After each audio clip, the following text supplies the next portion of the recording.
very good morning all of you. Welcome to English online classes. अब आगे देखते हैं हम जो पढ़ रहे थे वो टॉपिक चल रहा था हमारी टेंस चल रहा था और उसमें हमने प्रेजेंट इंडेफिनिट, प्रेजेंट कॉन्टिन्यूस और प्रेजेंट परफेक्ट टेंस कंप्लीट कर लिया था। अब जो हमारा नेक्स्ट टेंस होने वाला है 4th नंबर का वो होगा प्रेजेंट परफेक्ट कॉन्टिन्यूस टेंस। जो नेक्स्ट है हमारा टॉपिक या जो नेक्स्ट टेंस होगा हमारा ये होगा, हमें ये टेंस पढ़ना है। अब इसमें एक चीज़ देखिए आप लोग, इसमें परफेक्ट भी आ रहा है और कॉन्टिन्यूस भी आ रहा है। तो ये मत समझ लेना कि परफेक्ट आ रहा है तो जिस प्रकार कोई परफेक्ट टेंस में कोई कार्य कंप्लीट हो चुका था उसी प्रकार इसमें वैसा होगा, नहीं, इसका अलग है। इसमें क्या होता है, इसकी आपको जो 3 चीज़ें हैं वो ध्यान रखने योग्य है और ध्यान रखने लायक है। वो है फर्स्ट की ये जो प्रेजेंट कॉन्टिन्यूस टेंस होता है आपका, इसमें कोई कार्य है वो पास्ट टाइम में ही क्या हो जाता है, स्टार्ट हो जाता है। सेकंड की वो प्रेजेंट टाइम में भी चल रहा है और थर्ड कि वो आपके फ्यूचर में भी चलेगा और ये नहीं पता कि वो चलता रहे कब जाकर फ्यूचर में कंप्लीट होगा।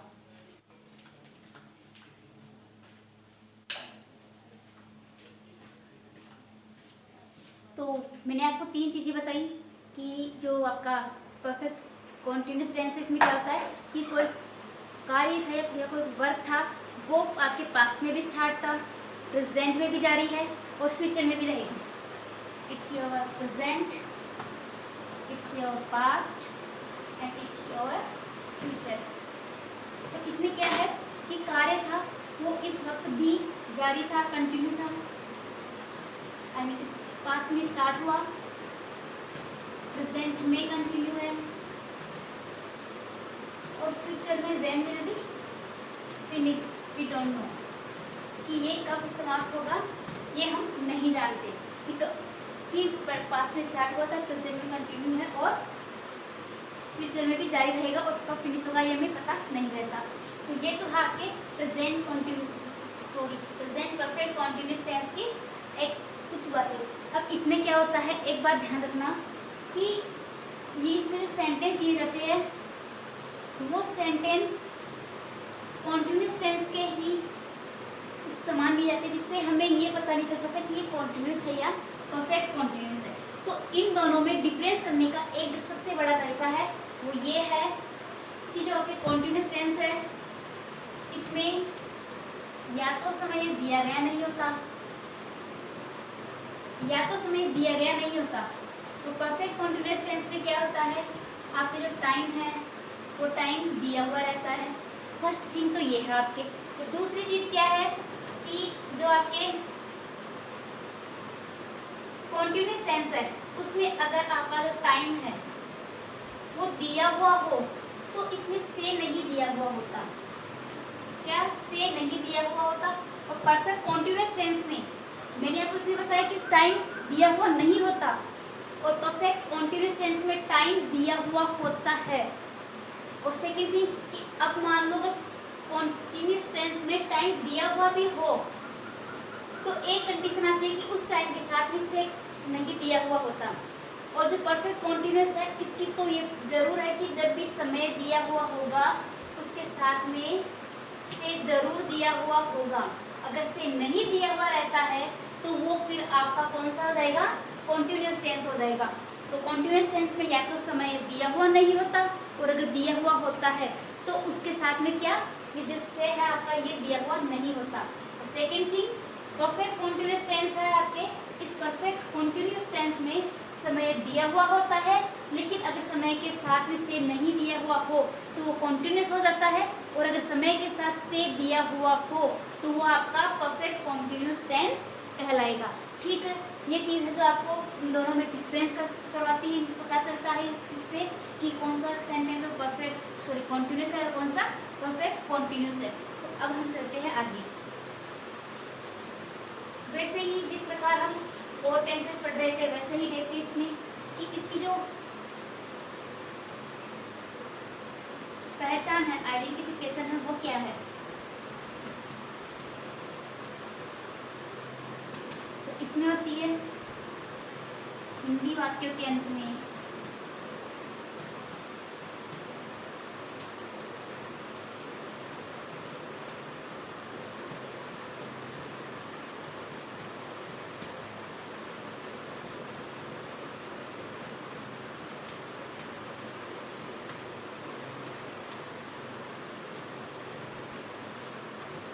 समय समय के बाद से रहा है, से रही है, से रहा हूँ एंड से रहे हैं।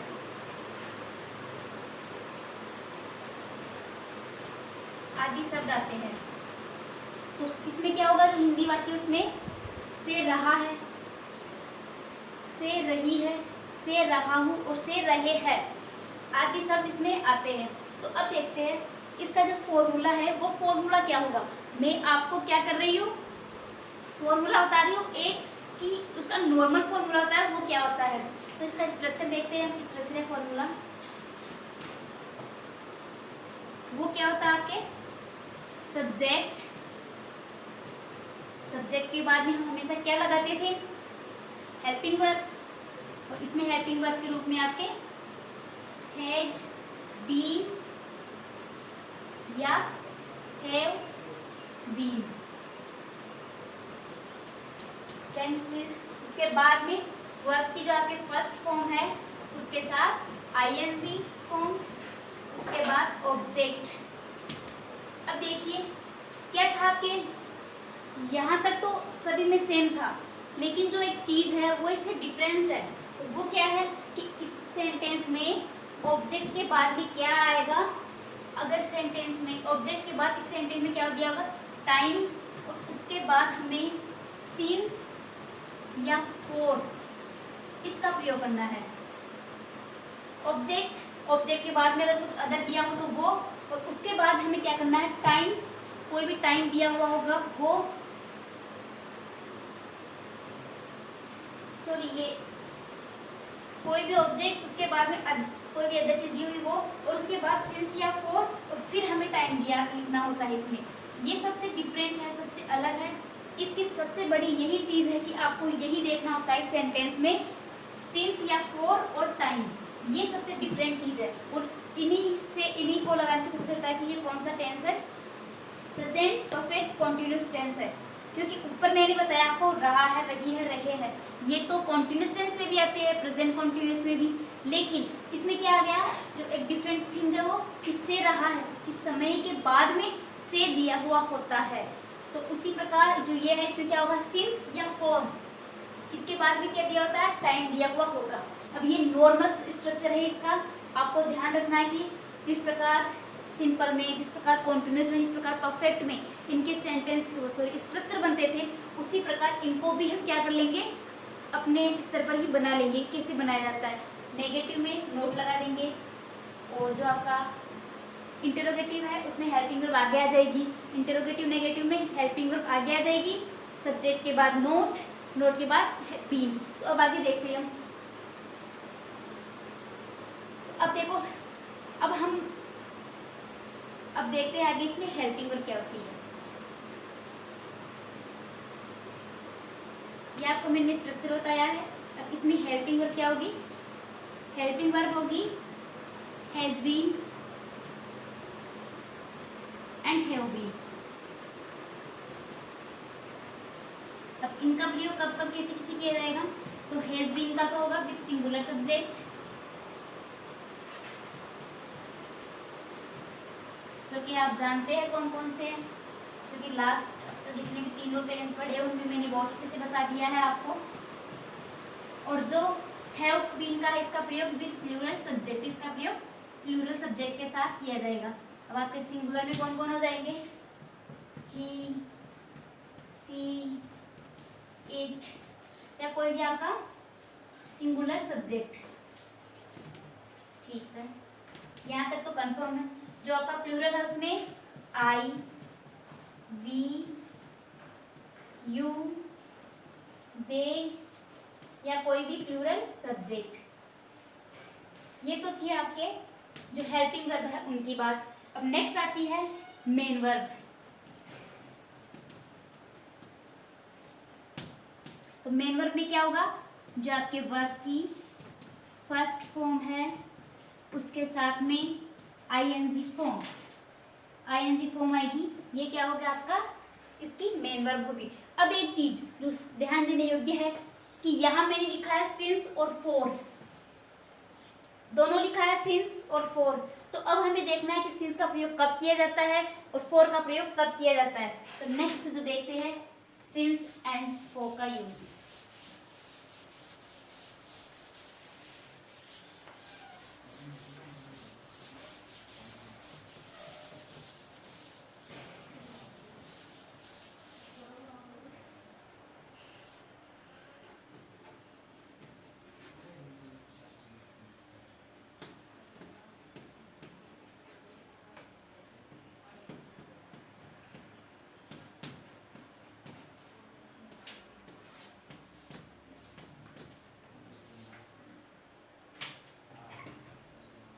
अब इसमें जो फर्स्ट थिंग आती है आपकी वो है फॉर। फॉर का प्रयोग कहाँ किया जाएगा, फॉर का प्रयोग किया जाता है जब कभी सेंटेंस में पीरियड ऑफ टाइम आए। पीरियड ऑफ टाइम मीन्स कि किसी समय की अवधि बताए। अवधि जैसे क्या मैं कह सकती हूँ अनिश्चित समय, जैसे period of time.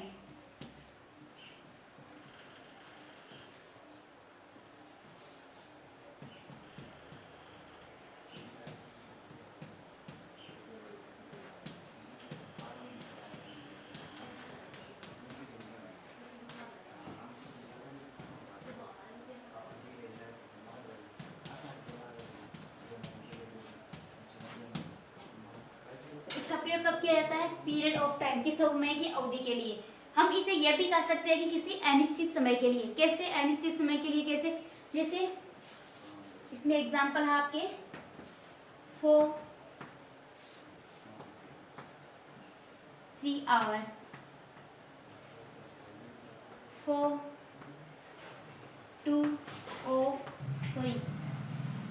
3 hours, for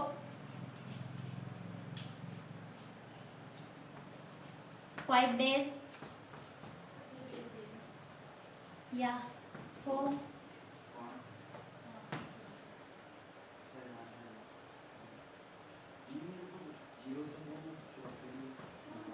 4 weeks, या for 7 months,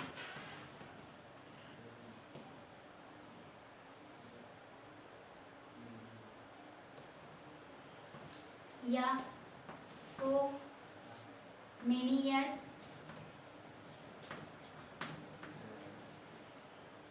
many more। इसमें बहुत से ऐसे जाएंगे जिसमें कि क्या होगा, किसी निश्चित समय का पता नहीं चलता हमें, टाइम की ये निश्चित है या अनिश्चित है, कोई अवधि दी हुई होती है। इसमें हमें ये नहीं मालूम होता कि जो आपके टाइम दे रखा है वो फिक्स है या फिक्स नहीं है। जैसे सॉरी फिक्स नहीं है, टाइम ये दिया होता है जैसे फॉर 3 hours। अब मैं कौन से 3 घंटे मान लूँ, कौन से 3 hours, जैसे फॉर 4 weeks, कौन से 4 सप्ताह, फॉर मेनी ईयर्स, कई सालों से, या यहाँ इससे नहीं तो ज़्यादा इसे समझ में आएगा, जैसे फॉर 10 years कर लेते हैं, for 10 years, for 5 days, for 7 months। तो ये सब कुछ क्या है, ये किसी फिक्स टाइम को रिप्रेजेंट नहीं कर रहे, ये बता रहे कि कितने 4 सप्ताह से, कौन से 4 सप्ताह हम नहीं जानते, ये अनिश्चित समय को डिनोट करता है। अब नेक्स्ट आता है जो आपका वो है सिंस का प्रयोग। सिंस का प्रयोग किया जाता है पॉइंट ऑफ टाइम के लिए। पॉइंट ऑफ टाइम मीन्स निश्चित समय है।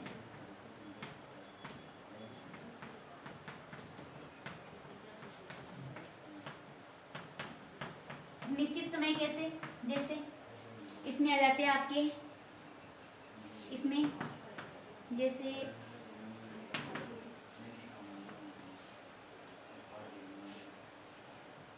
since 8 o'clock,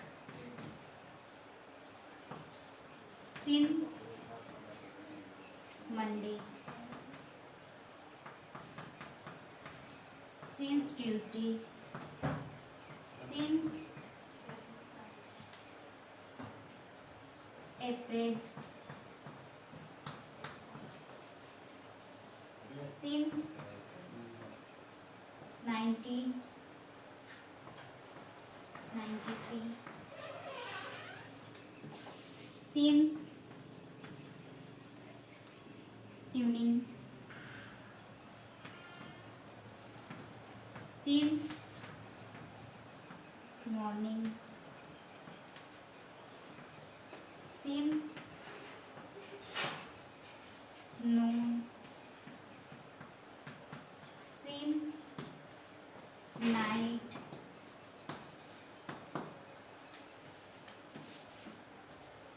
since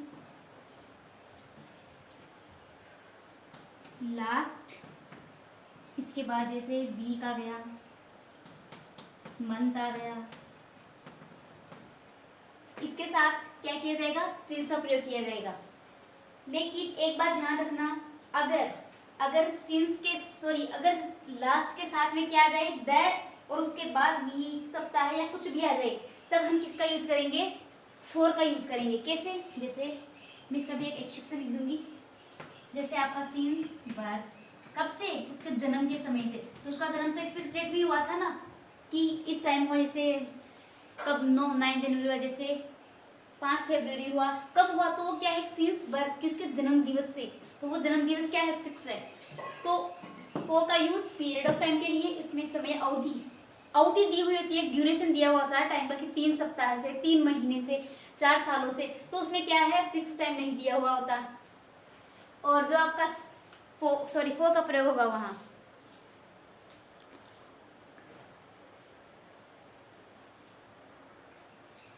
तो फोर का प्रयोग किसी अवधि के लिए, टाइम ड्यूरेशन दिया हुआ होता है, किसी टाइम कोई काम किए, किसी चीज की अवधि दी हुई होती है। लेकिन जो आपका सिंस है, उसका प्रयोग पॉइंट ऑफ टाइम, कि निश्चित टाइम दिया होता है। जैसे सिंस 8 o'clock, कब से, 8 बजे से। सिंस मंडे, कब से, सोमवार से। Since April, since 1990, since evening, since morning, since noon, since night. तो ये क्या है, एक फिक्स टाइम है, फिक्स ड्यूरेशन दे रखी है। तो अब मैं आपको यहाँ एक चीज दिखाती हूँ। मैंने यहाँ लिखा है कि लास्ट प्लस अगर क्या आ जाए, वीक आ जाए या मंथ आ जाए, तब तो होगा सिंस का प्रयोग। लेकिन इसमें एक्सेप्शन कैसे कि यू मान लीजिए, अगर सिंस आपको कोई भी टाइम दे दे,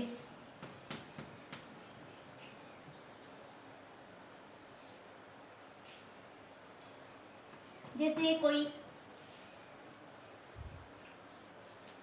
तो अब देखो, जैसे मैंने बताया सिंस इवनिंग, सिंस लास्ट, फिर क्या था, वीक या मंथ। अगर ये आ जाए द लास्ट, और उसके बाद में अगर आपका कोई भी वीक या मंथ वगैरह कुछ भी दिया हो, तब हमें यूज करना है यहाँ किसका, फोर का।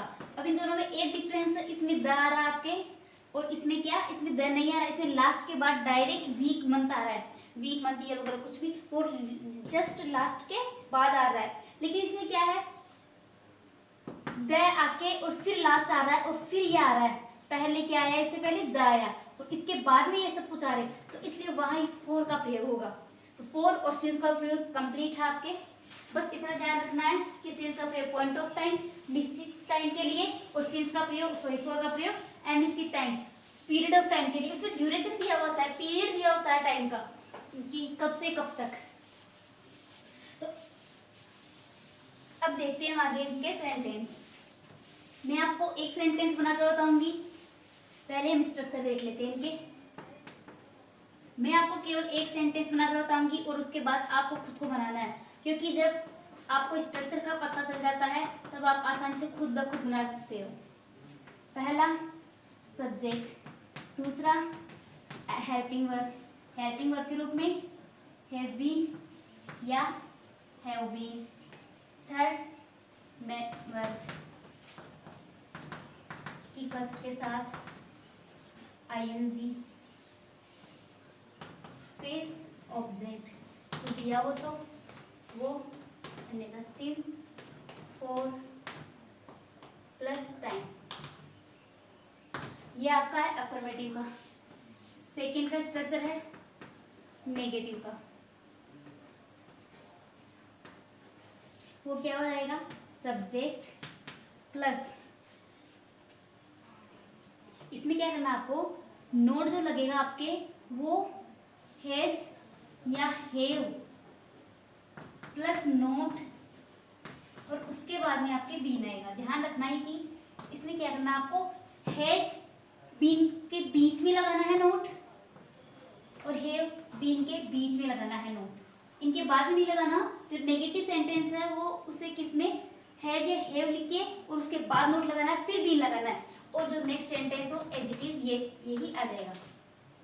तो थर्ड सेंटेंस है आपका इंटेरोगेटिव सेंटेंस, इसमें क्या करना है, हैज या हैव को आपको पहले ले लेना है, उसके बाद आपको सब्जेक्ट लगाना है, उसके बाद आपको बीन लगाना है, उसके बाद आपको मेन वर्ब की फर्स्ट के साथ आईएनजी एज इट इज और एंड में क्वेश्चन मार्क। तो इसमें क्या हुआ, हैज और हैव क्या कर दिया, पहले ले लिया, इसमें हैज और हैव हमने पहले ले लिया, और उसके बाद क्या किया, उसके बाद सब्जेक्ट लाए और उसके बाद बी लेकर आए। तो इससे क्या पता चल रहा है हमें,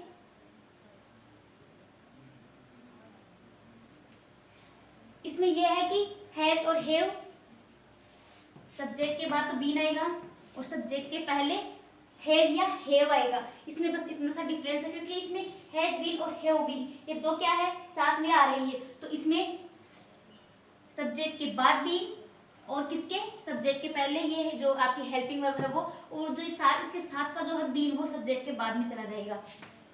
चौथा है इंटेरोगेटिव नेगेटिव सेंटेंस का स्ट्रक्चर, इसमें क्या करना है, वही हैज या हैव, उसके बाद सब्जेक्ट, इसके बाद नोट, और अब बीन, और इसके बाद सेंटेंस एज इट इज, और लास्ट में क्वेश्चन मार्क।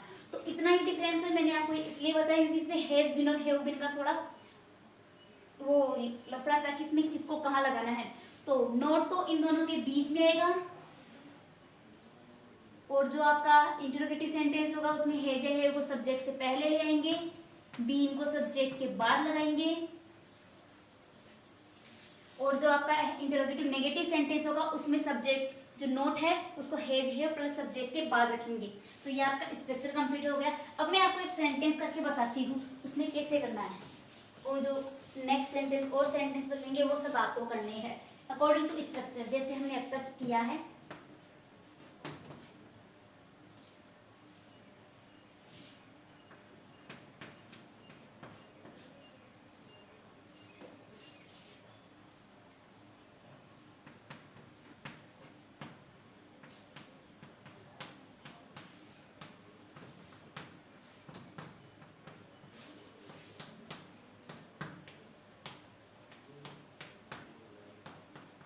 ये देखो बिल्कुल सिंपल सेंटेंस है, रीना सुबह से उपन्यास पढ़ रही है।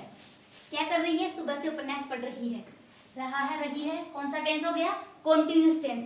But it should be remember कि समय दे रखा है, अगर समय दे रखा होता तब तो क्या हो जाता, कॉन्टिन्यूस, बट से दिया हुआ है तो ये कौन सा सेंटेंस हो गया, प्रेजेंट परफेक्ट कॉन्टिन्यूस टेंस का सेंटेंस हो गया। ठीक है, का सिंपल सेंटेंस है। अब हमें इसे इंग्लिश में ट्रांसलेट करना है, कैसे करेंगे, सबसे पहले आते हैं सब्जेक्ट, उसके बाद क्या लाना है, हेल्पिंग वर्ब, हेल्पिंग वर्ब के रूप में क्या, हैज बीन या हैव बीन, तो हम यहाँ लगा देंगे सब्जेक्ट सिंपल है तो हैज बीन।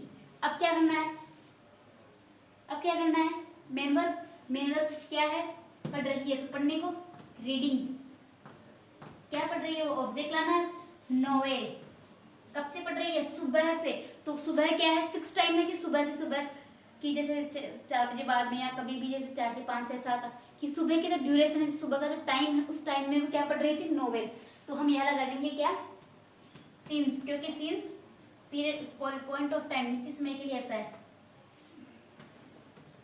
Since morning. तो ये आपका सेंटेंस बन गया।